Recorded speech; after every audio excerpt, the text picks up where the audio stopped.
If you hear something whispering, it's my LaCroix. She has a lot to say. There is also, I'm right by a window, so I will be people watching. There is a pyramid of intimacy, and this is how I sort of experience it. Bottom is what I call the fellow man. It's the person who holds the door for you. It's the person who you pass on the street. You know, those TikToks where they're like, POV, you're passing us on a hike. Hey, how you doing? Oh, it's beautiful up there. That is your fellow man. That's the bottom of the pyramid. Second to bottom on the pyramid is what I call the regulars. These are maybe your coworkers who you're not super close with, but you're friendly enough with, you recognize them. Maybe you have a bus driver or a barista that you see every single day. You're not even 100% sure of their name, but you're friendly, you see them on a regular basis. It feels good to say hello to them in the morning. The second to the top tier is friends. I don't know if I need to go into that one. I mean, that's sort of what this video is about. And then in that top tier, the highest echelon of intimacy for people, I feel like today, is parents, siblings, and romantic partners. This is not to say that every single person is close with their siblings, their parents, or their romantic partners, but it is to say that there is a whole year reserved for those relationships. I think that we would benefit as individuals and as a society if we truncate the pyramid to just be 3 tiers and sneak friendship up into that top tier. I wasn't allowed to have friends as a kid. I wasn't even allowed to call the kids at school my friends. Long, sad story short, my parents were religious and controlling. So when I was younger, I dreamed of what adult friendships would look like in my 20s and 30s. And if shows like Big Bang Theory and New Girl and Psych were true, your 20s and 30s are like for your friends. Sex and the City. You live together, you live in the same apartment building, you live across the hall from each other, you're constantly at each other's places. And romantic relationships were like guest storylines until at least 9 seasons in. So imagine my surprise and frustration when I get to adulthood and it's not only difficult to make friends, but friendship isn't living together, it's planning to hang out for 3 weeks out for a 2-hour dinner somewhere, and then when that night does roll around, old Cancel Adams had a hard week and wants to rain check. Friendship sort of feels more like a hobby as an adult rather than like a valuable intrinsic relationship to your adulthood. And if your friend has one of those top tier relationships where they either live with or near their parents, siblings, or romantic partners, forget about it. It's even worse. I saw a survey from the Survey Center for American Life, I think is what it's called. And I don't have it because I may or may not have been doing research for this video on my work computer that I don't have in front of me at my house. And I couldn't find it for whatever reason. It was comparing 1990 to, I think, 2015, or at some point in the last like 10 years. It asked in 1990, who's the first person you call with good news? And Friends was super high on the list. And then compared to, when was it? If I find it, I'll put it. Obviously, it might have been 2021, but. So I actually did find it, and it's comparing a Gallup poll from 1990 to a Survey Center on American Life poll in 2021. I will further be referring to it as the Skoll poll. In 1990, they asked people, who's the first person you call when you have a personal problem? And 26% of people said their friend. In 2021, only 16% of people said their friend. They didn't ask about the other kinds of relationships, I believe, because in 1990 in the Gallup poll, the categories were like family, friend, spouse. And since people are getting married older and more people are not getting married, in the 2021 Skoll poll, they said spouse or partner. So I think they can't compare the numbers because they didn't ask the same things. But in the 2021 Skoll poll, the answer to who's the first person you call when you're having a personal problem, 53% call their partner or spouse, 16% call a friend, 10% call a parent, 9% call a sibling, and 5% call their kids.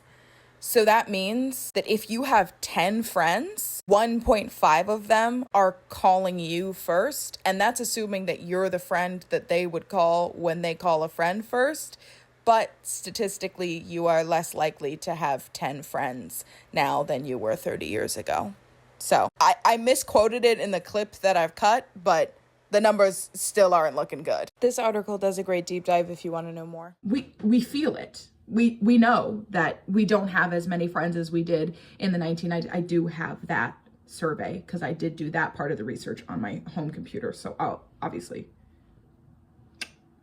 there's so much research about it. And then there's another study that was like, we have enough friends, but we don't have the depth of relationship with those friends that we'd like to have.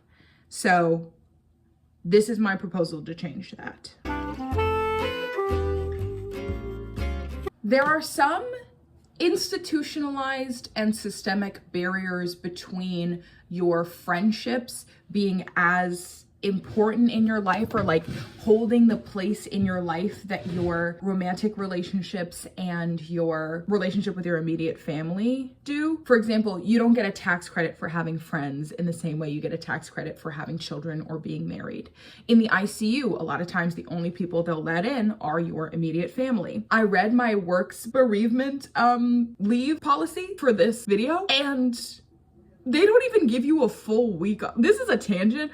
But what? It was like, okay, if a loved one passes away, you can take a 45-minute lunch instead of a 30-minute lunch. It wasn't that, but it felt like that. You don't even get why is work so much more important than properly, fully grieving the loss of a loved?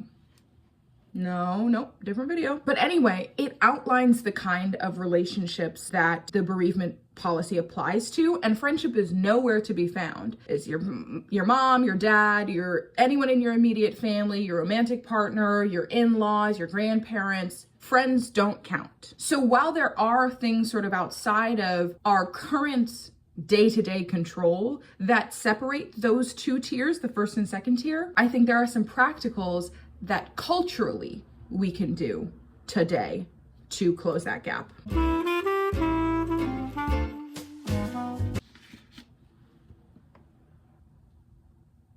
I wrote something in my notes that I don't understand. Give me a second. Whatever, I'm gonna wing it.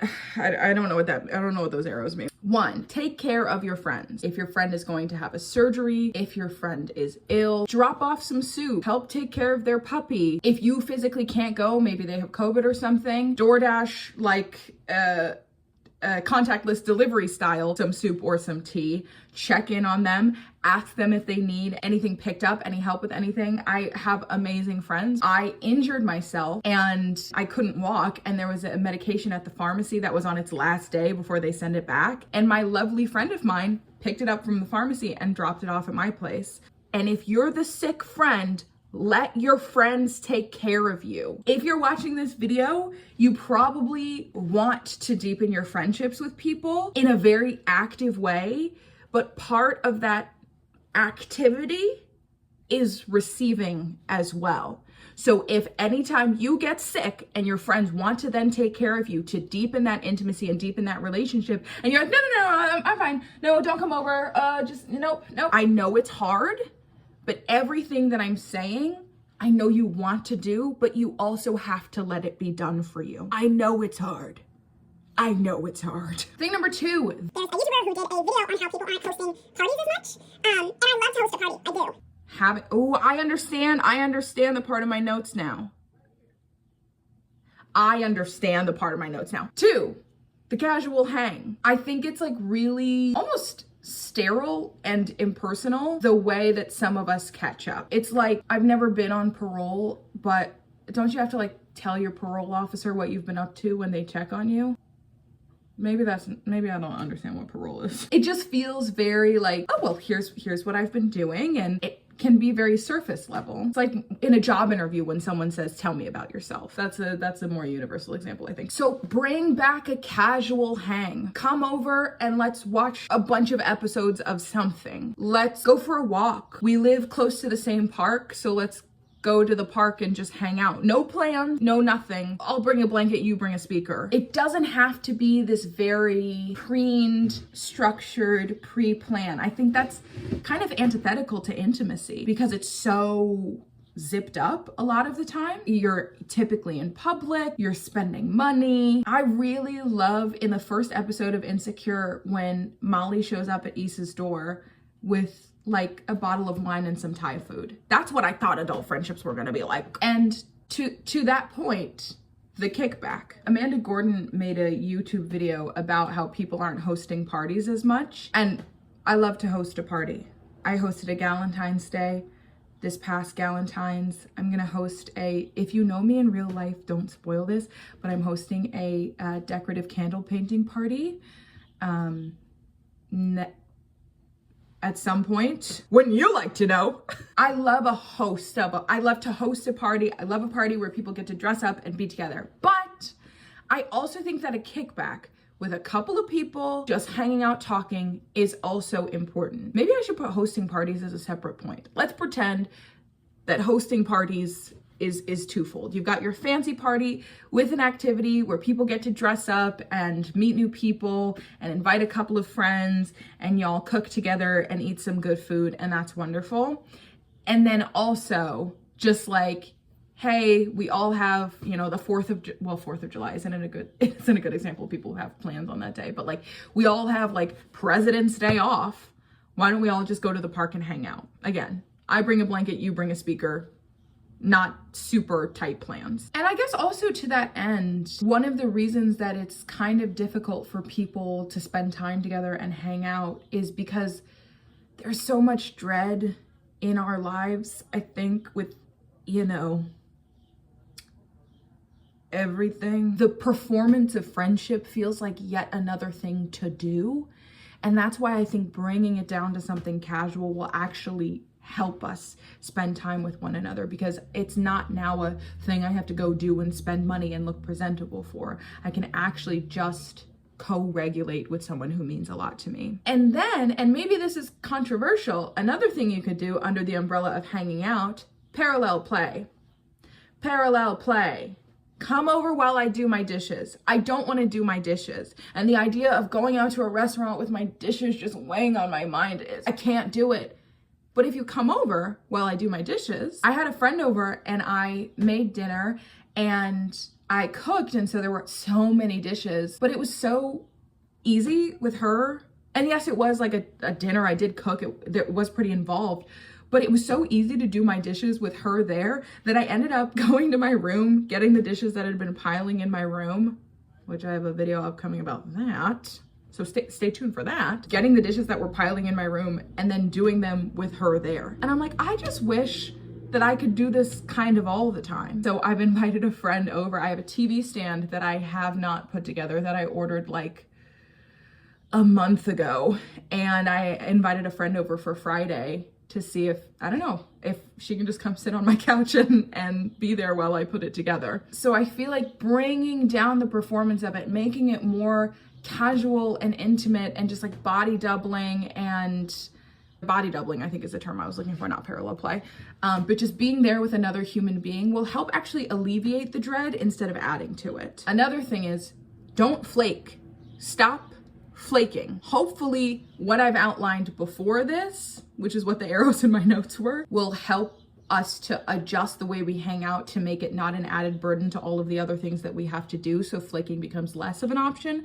But really, don't flake. Really prioritize that time with your friends unless something else really important comes up. And even then, ask your friend if they want to come. Be flexible. Don't flake. This is how we show each other that we mean a lot to each other, which is a part of intimacy, is showing up for each other. I think it's so easy to be like, hey, sorry, to text and be like, hey, sorry. Treat it like a thing that's important to you. And then I think it'll culturally become more important to us, and it'll make us feel seen and loved as friends. And then lastly, and maybe this is corny, and I know a lot of people don't function this way, but you can have an intentional conversation with your friends that you want to pursue this with. Be like, hey, listen, I really love you. I love hanging out with you. I've been feeling super disconnected and I really want to like deepen our friendship and spend more time together and not just do these kind of bi-weekly catch-up things. I want to be there for the moments that you are catching me up on. That way we don't have to do a catch-up because we were together. And there are some people I'm sure who are going to be like weirded out by this and like, oh, okay. But there are going to be people who really respond to it and are like, yeah, I have been feeling kind of disconnected. That's a good point. Let's do that. You will only find out when you do it.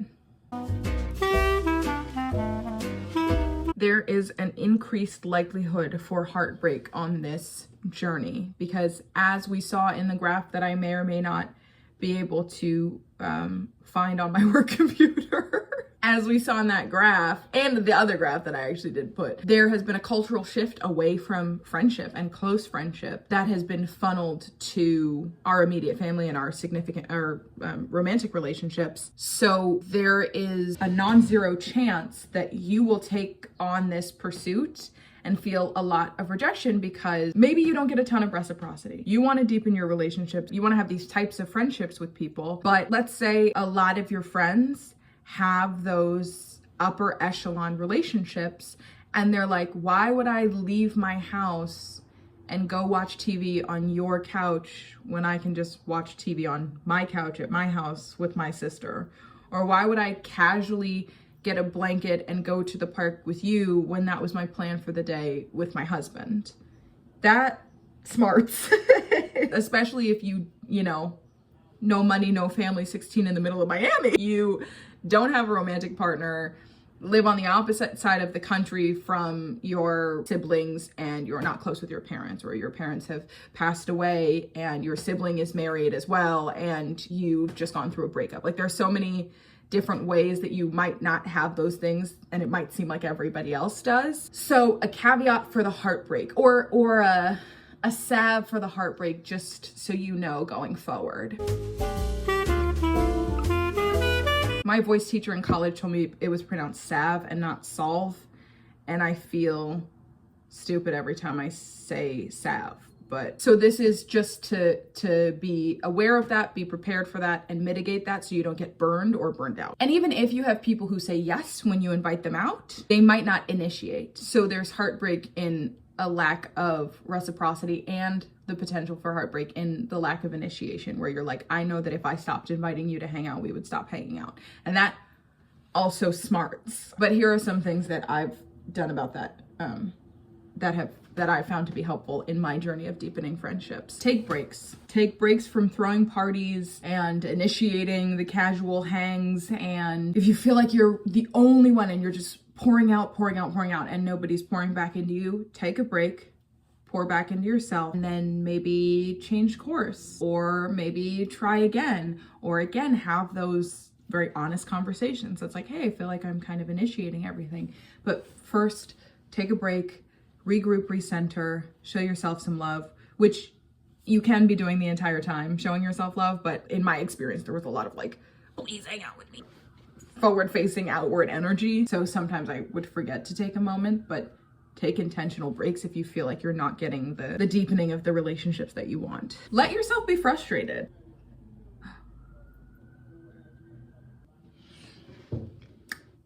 Let yourself be frustrated. It can be a kind of difficult process, and I don't know. I just find that like toxic positivity isn't really the way to go. Don't take it personally. As you may or may not have seen in the graph that I may or may not have found, this is a cultural trend over the past 30 plus years. It's not you necessarily. If people aren't reciprocating or initiating, it's not because you're not worth hanging out with. There are forces outside of either of our control that have pushed this shift along, and we are going against a cultural grain, and it's probably going to feel like that. It's not you, probably. I don't actually know you. This is actually not my tip. I can't remember where I saw this, but in like the depths of my loneliness, I saw something that said engage with what I'm calling those like lower tier relationships, and it actually helped. If it's not too busy and if they seem down for it, stop and have a little conversation with your barista. As a former barista, it's nice when some of the regulars come in and have a conversation with you. I used to work at a grocery store, and I remember there was a woman who was there every single day because she was remodeling her kitchen, and so she couldn't cook, and this grocery store had like a hot meal bar, and so she would come in every day, pick up her 3 meals for the day, and we would have a little conversation. She would come in the morning, so it wasn't super busy in the store. You know, she would tell me what she was doing. They were, you know, tiling the kitchen island or whatever. She would show me pictures. It was lovely. There was a bus driver who I got so close with that when I started working a hybrid job, he was like, I don't see you so much anymore. And I was like, yeah, my job is hybrid. You're only going to see me on this day and this day. And it was so lovely that someone was like looking out for me on the, you know, 7:15 bus or whatever. It can be really lovely and really fulfilling. Sometimes just go out and be around people. Bring both the blanket and the speaker, and you go to the park by yourself and you're just surrounded by people. You can be filled by that. I also used to walk past once I got past Fulton Park, it was sort of like Spirited Away because it was as the sun was going down. There would be all of these people just walking around, and all of these families in their brownstones and young couples pushing strollers. It was just such a beautiful area, and I was crushingly, devastatingly lonely.